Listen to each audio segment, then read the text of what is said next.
Tucked into Africa's skeleton coast is the German enclave of Swakopmund.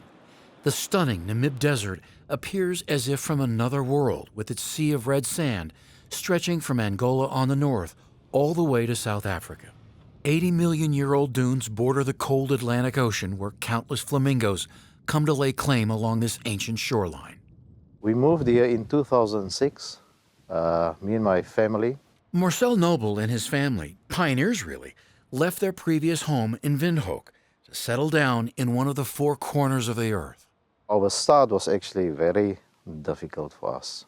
It was moving from the church to a town where there is no church. You could say they entered the desert like the prophets of old.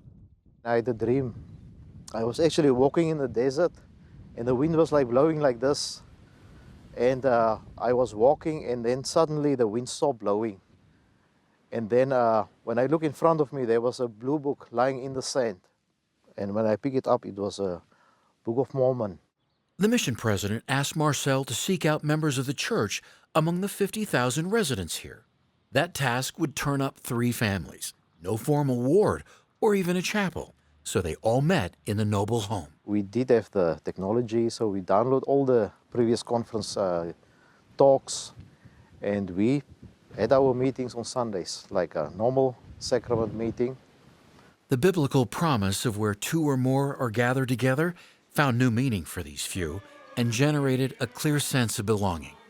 Even though we are very far from Salt Lake, we felt very close to Salt Lake.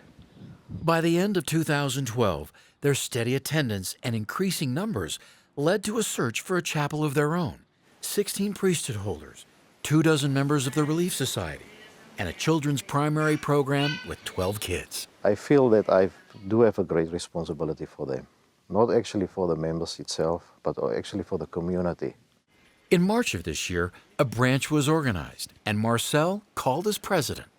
The Skeleton Coast can be a challenging place to settle down if you're not acquainted with its region's tide of ebb and flow, its history marked by the determined.